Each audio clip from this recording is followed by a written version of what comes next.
Hello guys, and welcome back to another video. Today I've got a 2023 X7 that I actually had a chance to take home for the night and enjoy and actually really understand it as a car with a long-term overnight extended test drive, and actually got a really good idea of what the new X7s are like. So thank you guys for watching this video, and I'll see you guys. All right, so inside of the all-new 2023 X7, the amazement doesn't cease to stop. It's pretty incredible in here. So inside of the car, you do have a beautiful massive screen, and driving it is almost completely effortless. Let me show you. So I live like right by a school zone. There's a school zone right in the side of my neighborhood, and driving near it, I left and exited the school area, and it had a little separate speed limit thing with the school thing just on the top of it. That's just how effortless this car is at all times. Whenever I turned the car on, it immediately just turns on. There's not a crank. There's not a single second of hesitation. It just goes. The old X7 was still very, very quick, but it wasn't so instantaneous like this new X7 is. So that's the biggest difference that I've noticed between this generation and the previous one.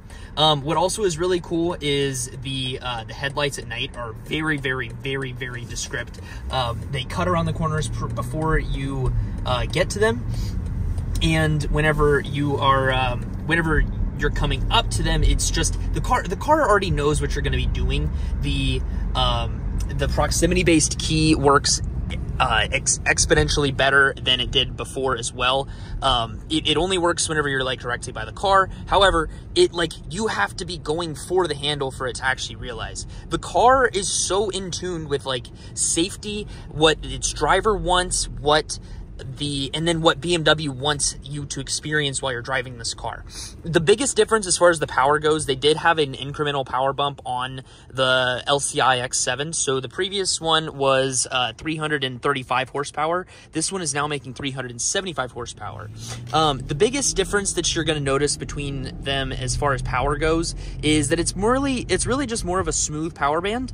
And then also you have the addition of the 7 horsepower mild hybrid, which also attributes to why the car turns on so quick, because of how well the 7 horsepower mild hybrid is integrated. Essentially, it operates as a secondary starter motor, which allows the start-stop to be almost unnoticeable, and it takes away all of the growing pains. One of the things that a lot of people probably are going to really have mixed feelings on is that the climate control, it's really not there. It's up on the digital display, which is good. It's very, very responsive. The digital display is just as responsive as the car is, and it knows what's going on and what it needs to do. However, it is kind of annoying no longer having any climate control buttons. The knobs look very, very, yeah, you grab them and you twist. Yeah. So there's that. I mean, but apart from that, they work very well. And then as far as trying to get a precise interior cabin temperature, the climate control system is phenomenal. I hate using auto climate control. I'm very, very picky as far as everything goes while I'm driving the vehicle. I like having the climate control be exactly what it should be. And as you guys can hear, while I'm driving this car, you don't hear a lot of exterior road noise. The car's it just isolates you very well. You can get thermal insulated glass on this as well with an additional kind of like backing. It just makes it a little bit less. The glass is already insulated, but you can get like thicker glass. It's pretty cool. No, that's on the 7 Series. That's a lie. The glass is what the glass is. Sorry. Okay, but another nice thing. So this car doesn't have the leather dashboard, and typically that was a must-have option for me whenever I was speccing out X7s for some of my clients before. The Sensitech dashboard is almost as good as the leather dashboard, so I would no longer mandate for that option to be a thing. The interior is this beautiful white headliner, which is also really, really cool.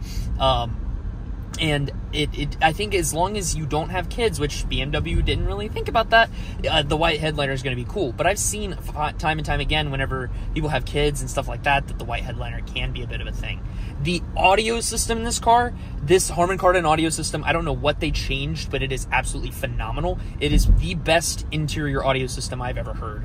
Outside of the Bowers & Wilkins on the BMW iX, and then obviously the Bowers & Wilkins on this. But this is probably one of the most amazing sound systems I've ever heard on the car. You can get it so balanced and fine-tuned that it is just amazing. I heard songs in this car on the drive home last night that I have never heard like that before. As far as performance goes, it's an X7. It's a large SUV. It handles better than an Escalade, and a lot of the competition. I think it handles way better than the GLS as far as the front cornering ability and that stuff goes. And then you can option this with all-wheel steering, which will also really kind of tune everything in, and it does increase the performance aspect of the car pretty substantially.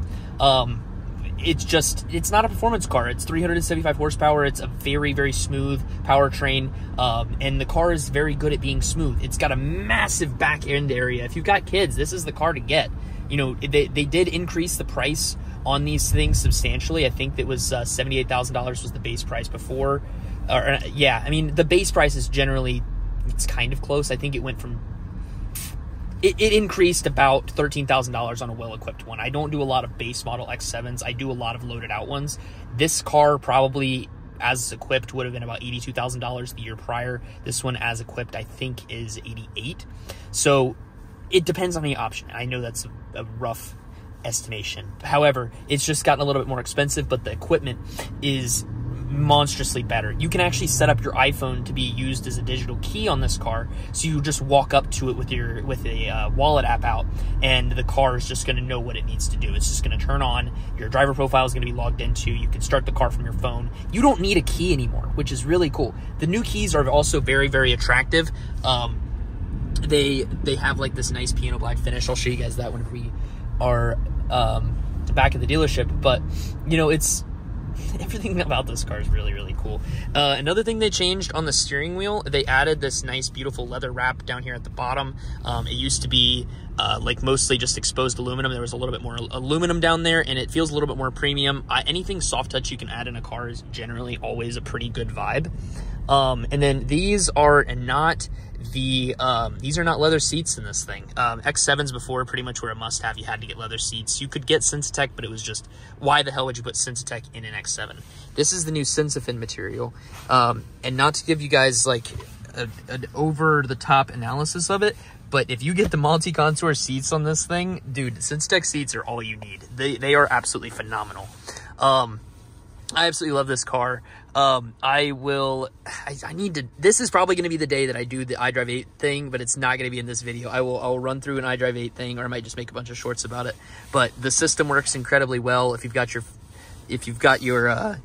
phone synced up, all your apps go through there, and you can even have your basically CarPlay is integrated directly into BMW now, instead of kind of being a separate system.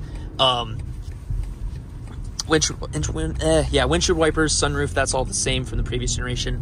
And then the heads-up display has gotten a lot better as well. It refreshes very quickly. It's full color, and then your contacts can also port over to it. You've got the ability to do an eSIM 5G in this car, which I assume probably increases the ability for you to do like wireless mobile hotspots and stuff. I don't really believe in that stuff. If you live out in the sticks, you're probably not driving an X7. And if you don't live in the sticks, you probably don't need a eSIM booster. I think that's kind of dumb. However, BMW wants you to get it because it's going to allow them to put more things inside of the car, but it'll naturally just be available for everybody in a couple years. It's just for those few people that actually want it. Yeah, I'm going to cut back to being at the dealership, but thank you guys for watching this portion of the video. If you guys are liking, please remember to leave a like on this video, and then also subscribe. It does help out immensely. We're trying to get to 1,000 followers so I can start investing into cooler stuff. I just bought a camera with my own money for this channel, and I'm very, very excited to see where this thing continues to go. So thank you guys for the support so far.